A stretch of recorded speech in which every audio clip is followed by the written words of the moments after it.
Alright everybody, welcome back to Nier. Who's ready for a boss fight? I think Broman Dude's ready. Look at him. He is so excited. I'm so excited. Let's go kill a boss. Naturally, we're gonna have a cutscene first, so I'm gonna shut up for that.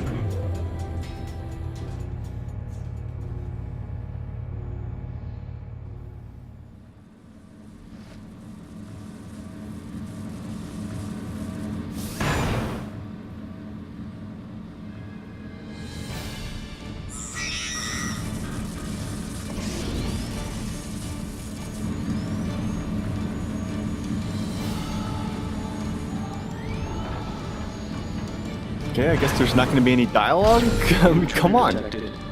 Scanning. Scanning.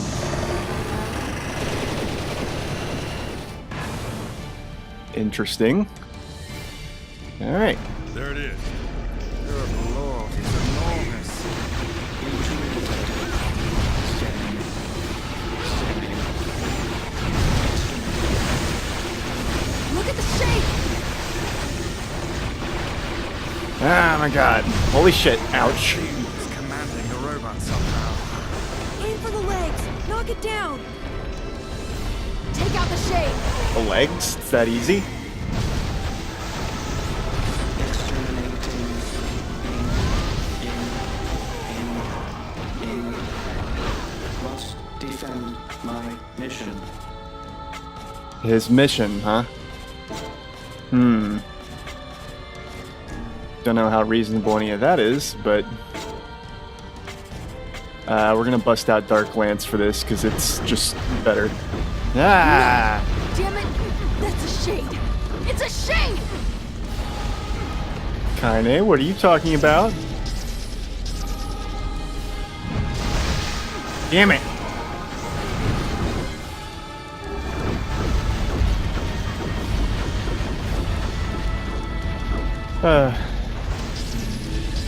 Alright, come on.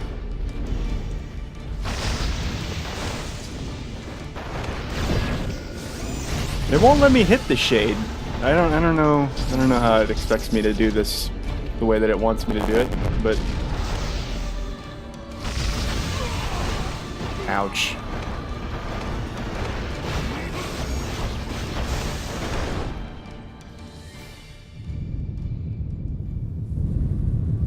So that shade is like a little child shade. It's kind of weird and shitty in a way.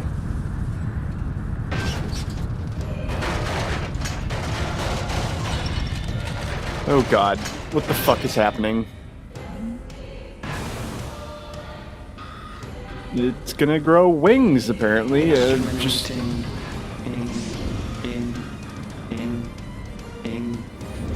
what is it saying? This thing can transform? Yeah, it's a transformer.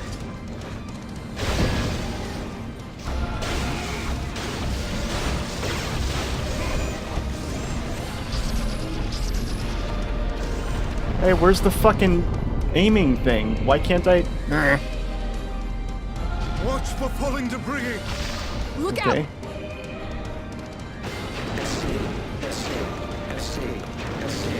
It's trying to escape. So, if anyone's getting a vibe of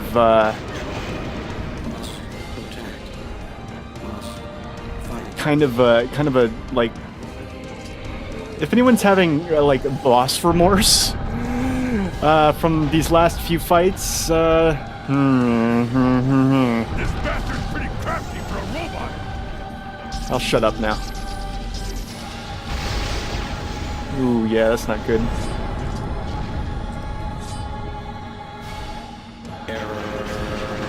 Error. Ow. Ow.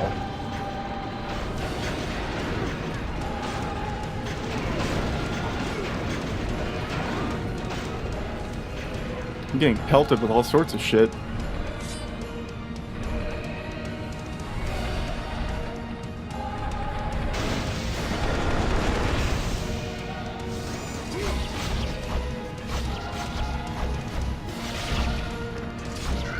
Oh god, he just split into like a million.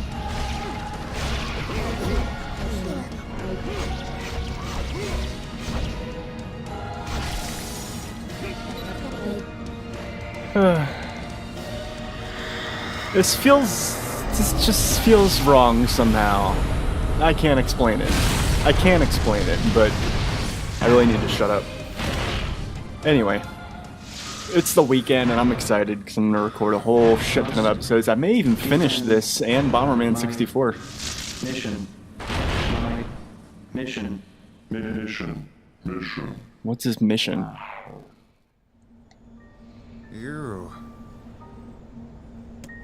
You stupid machine! You killed my family! You took everything from me! Why did you have to be here? Why you? Why are you here? Why? Damn. Dude, you're gonna break every fucking bone in your hand. Why did you have to be here? Why you? Don't shades, Why are aren't you they? here? Why? Don't shades disappear after a while? Hitting that thing won't bring your brother back. But he's dead! And it's this bastard's fault! And hitting it makes me feel better! Dude, you've lost it. Just wait! You freak! You goddamn freak! I'm gonna explore this entire mountain now! Explore away. I'll make terrible weapons! Killing machines! No one can stop me!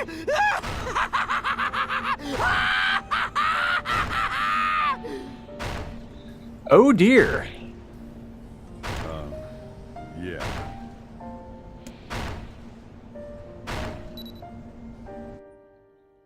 I'm very disturbed. I've forgotten all about that. Madness driven by hate. This is hardly the happy ending I was expecting. Dude, nothing about this game is happy, Vice. You should know that by now. He doesn't know any other way. Revenge is a fool's errand. I know.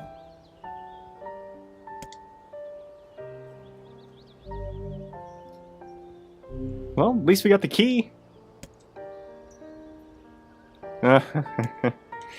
Alright, back to the Forest of Myth. It's gonna be that kind of an episode.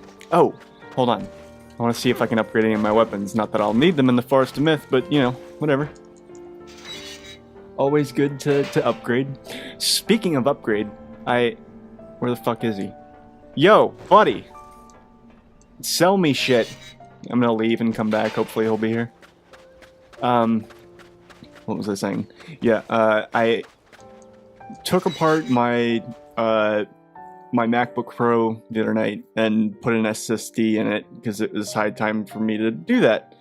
When I bought it, I didn't have the money for an SSD, so I just got the fastest hard drive I could buy. Which even like super fast hard drives are like miserably slow by today's standards, apparently. And yeah, it just was nowhere near powerful enough to do the things that I was doing. Music-wise, Let's Play-wise, like everything. What am I doing? I need to turn around and go back so I can buy things from him, hopefully. And it was fun. It was one of those little things that just makes you feel good to do. And I didn't break anything, which is always nice. I know, like, everyone, including myself, is thinking, how does this guy work in IT if he's, like, satisfied with not breaking his computer just from replacing the fucking hard drive? And the answer is, I don't know. I just, you know. What to do? Ah, welcome. How are you? How are you doing? Looking pretty busy. Oh, yeah, it's great. Couldn't be better. Shades just took over the second floor of the junk heap is all. Okay. You don't seem too concerned. It doesn't really matter. Uh-huh. Sure. Hee, you ain't getting very... Okay.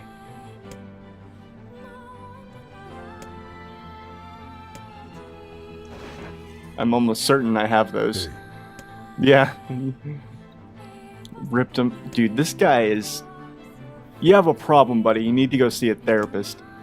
You need a therapist. Just put this in the other. Don't get dead. Brilliant. Okay. You bash up a bunch of rip them apart, kill them. Yeah, yeah. Good God, dude. Just talking to you depresses me. Well. Really? This is it? This is all I can do? It blows.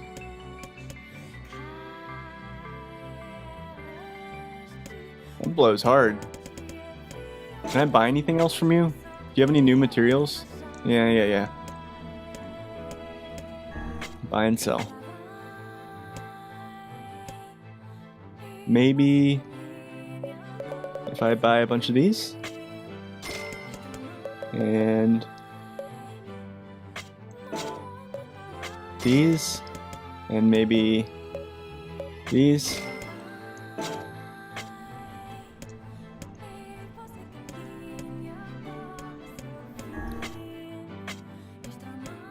What? Oh, it's because I don't have any money. Alright, I gotta sell some things now as well. Buy and sell, okay. There should be several things in here that I have like 1,000,000 of now. Come on. 80! Holy fuck! There's a lot. Let's just cut that in half, shall we?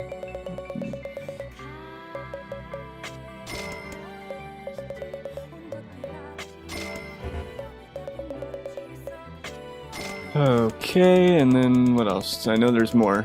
Surely there's more. There's not. Okay, fine, whatever.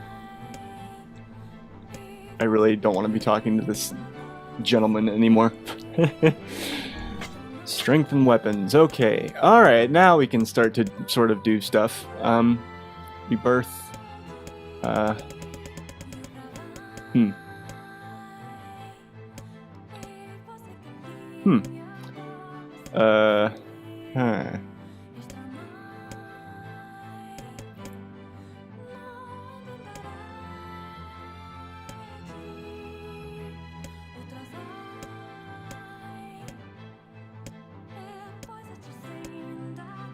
Okay. Well, there's a bunch of things I can't upgrade just because. I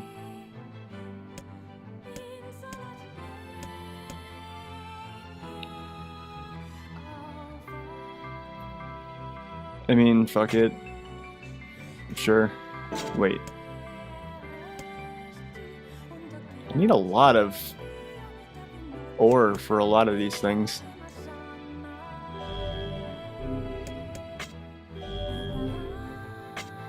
Sure, why not?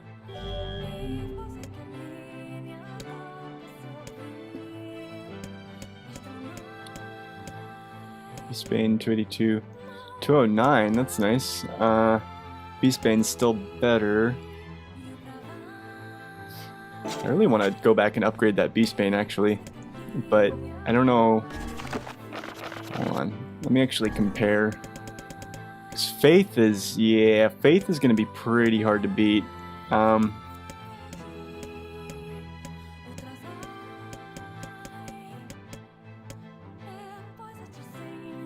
Beastbane probably beat it if I can get it upgraded.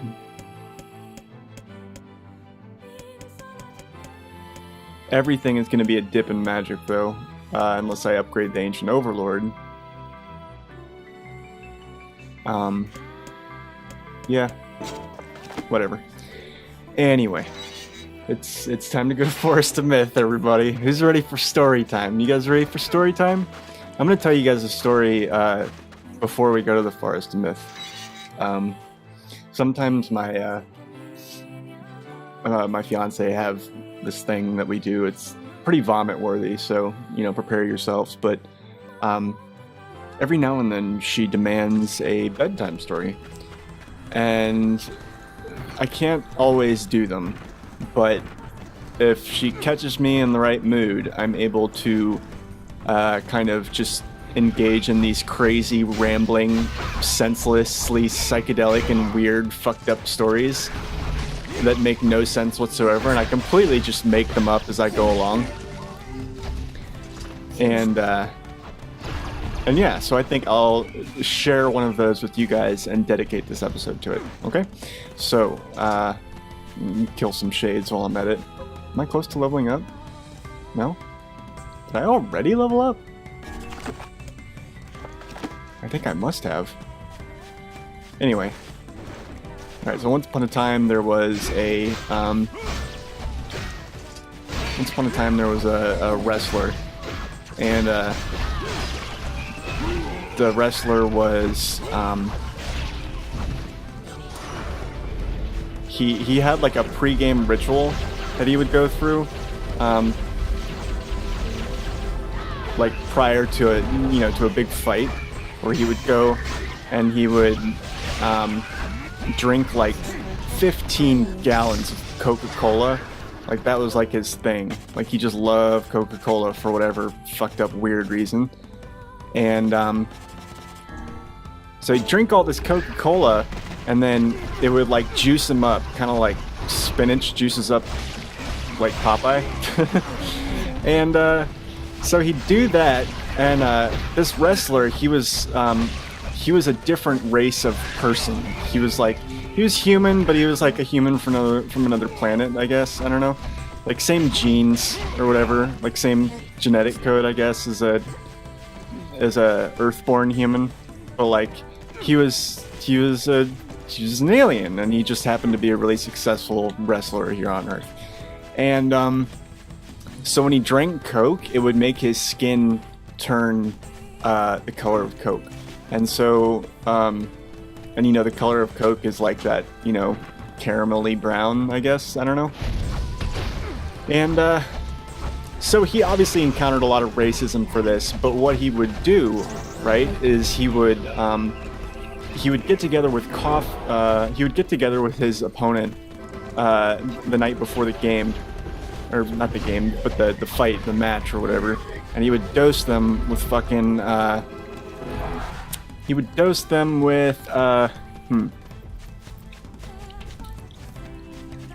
would he dose them with?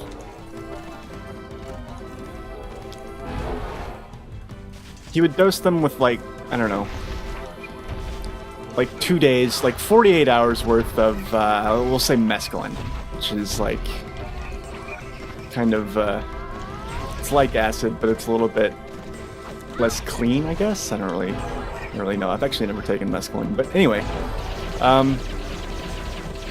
Jesus, that is a lot of bullet hell. My God. Oh, hey.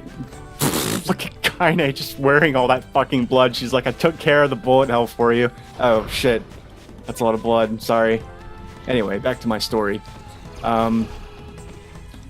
So he would dose his opponent's coffee with fucking mescaline, right? And so then, when they were in the ring the next day, his skin wouldn't appear to be brown.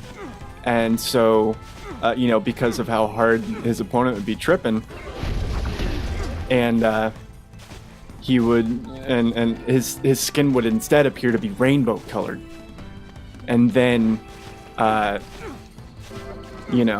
and they'd be fucked off because they wouldn't know what to do with it, because last night, they were having coffee with him and his skin was the color of Coke because he drank so much Coke and his skin was see-through and whatnot. And then, in between the, he dosed them with just enough mescaline so that it would wear off between matches, because they did these wrestling matches where they had a round 1 and a round 2, so it would wear off between round 1 and round 2, and then in between rounds he would go and his opponent would be so entranced by his crazy rainbow colored wavy wobbly hallucinating skin, and then in between rounds he would go and he would eat a whole bunch of Skittles. This is the village from the dream. Yes, Vice. Yeah.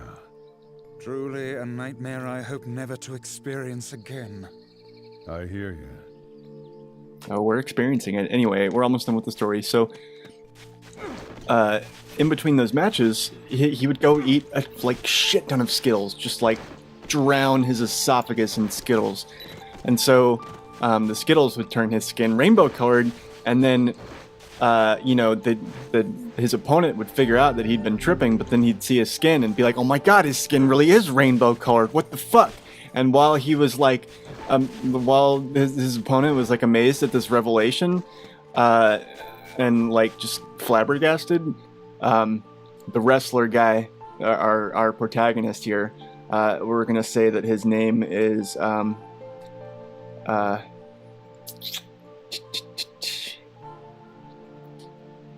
what is his name? Edward. I'm gonna say his name's Edward. While his opponent was distracted with this revelation, he would just tackle him, just pin him, and he just won, like right there. He just won the match, and he had like 1 million trophies from that, and he's like one of the best wrestlers ever. And yeah, cool story, huh? Oh, damn it. I just needed to scroll up. Okay. Alright, whatever. Anyway. That was a weird one. That one also was not... Normally, the stories I tell my fiance are much cuter and involve, like, fluffy animals and not alien wrestlers. But it was the same style of prose. Just, with a character that's much less cutesy. Anyway. Let's talk. Oh, hi there. Hello, how are things? I want to know if anything unusual is happening, okay? Well, I've been feeling a rather strange presence whenever I visit the Divine Tree. Oh, you don't say. The Divine Tree? Yes, it's a legendary tree that exists in the heart of our village. Did you investigate the cause of this presence? Huh? Maybe yes, maybe no. Not really, no. And why not? Asshole? Well, we're not really supposed to go near the tree except for prayer. God, isn't religion toast by this point? Aren't we supposed to be in the future? At least the kind of religion that involves praying. And why is that? I don't know, right? It's just how things have always been. Weird. I agree. Okay, X. Gonna go follow the X real quick, I suppose. Is this... What am I doing? We are the grass, we are the trees, we are the woods. Dot dot dot dot dot. Dot dot dot dot dot dot dot. Why do we seem to encounter nothing but odd people lately? I mean, Vice, have you taken a look at us? You all should talk! Spouting such nonsense. Hang on, I don't think he's done. Dark form that governs all memories. May the words form themselves to your liking. That would be nice, yeah. Alright, I'm gonna cut here and give my voice a break and drink lots of water, and I'm gonna come back for story time. Yeah, I only have like 6 minutes left, so I probably won't get through the whole story, but cut through whatever we can. Anyway. All right, everybody, let's commence story time. So.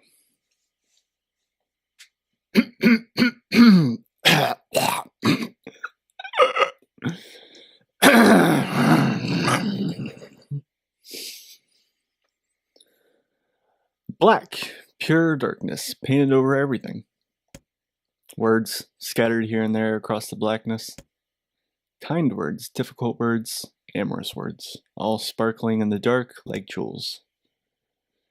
Words were few now, but time was shorter. Grabbing the words in desperation, the tree turned to the sky.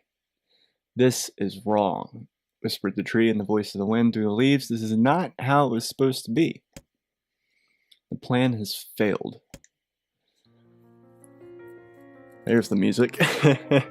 Once, long ago, the tree had remembered everything about the world. This was its task, its purpose. It shivered with something approaching joy as it collected the memories of mankind. This was no accident. Emotions were as much a part of the tree as root and bark. Memories collected like dew on the thick, green leaves of the tree. And once they had formed a web that spanned the entire world. Words collapsed into sunlight before passing through the leaves and into the pool of memory. From the pool, the words joined together to form colonies. Colonies united into whirlpools of light, and the light coalesced into stars. Each star was like a child of the tree, and it loved them all. Look at my memory. A child is here, brought low by disease. He is far too young to have suffered so. Thin beyond words, the boy's skin is a shade paler than the bleached hospital sheets upon which he lies. His parents no longer visit him. They cannot bear to watch him suffer. The doctors have long since surrendered his fate to the gods.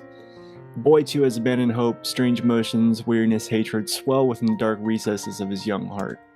He tries to reject the black terror that germinates in his body, but no amount of effort or tears can drive the invader away. He has long ceased to resent his parents and doctors. Once he did, but now his pain is so great that there is little room in his heart to think of others. Only one person brings the boy comfort. A healthy young girl with tan skin and deep blue eyes. Interesting combination. She is a beacon of brightness and light in the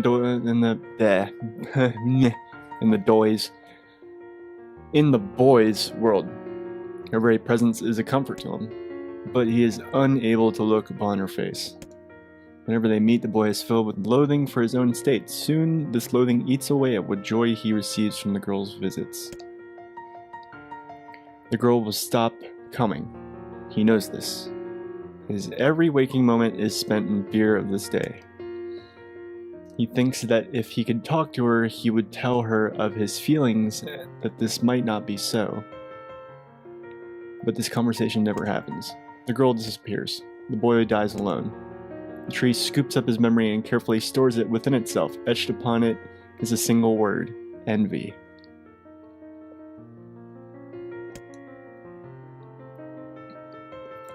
Look at my memory. There is a female warrior. Her greatest enemy is a beast with red eyes that she cannot fully comprehend. When she strikes it with her sword, it turns into a pillar of salt and dies. But when white smoke clears, a new enemy rises, and another, and another. The warrior knows that her struggle is folly, but fighting the unending stream of enemies fills her with a sense of joy and purpose.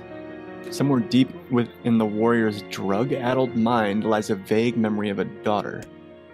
Perhaps the child exists only in her head, the dying remnants of a powerful dream. She does not know. Her friends and fellow warriors come and go. Some flee in terror, some are eaten. She began the fight with 33 companions, but most are gone now. The warrior's body shudders. She does not understand why at first. By the time she hears the fierce low sound, the arena is already enclosed in darkness. Looking up, the warrior sees a beast so large that it blots out the sky.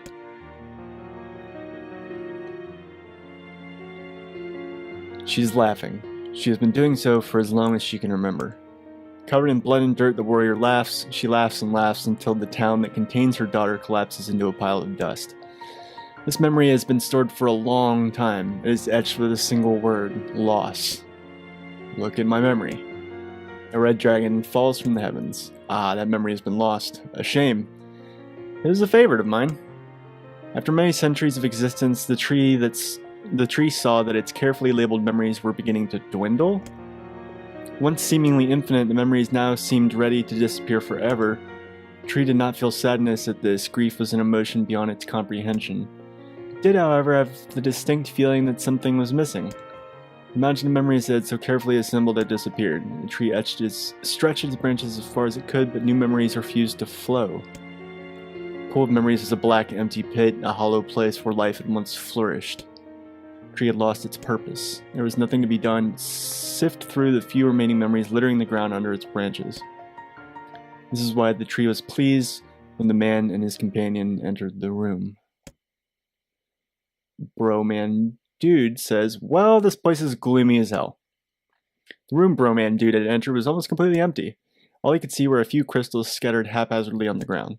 Picking up one of the crystals and peering into it, Broman Dude suddenly saw a familiar sight. It was the Forest of Myth. Its villagers prisoners of their own dreams.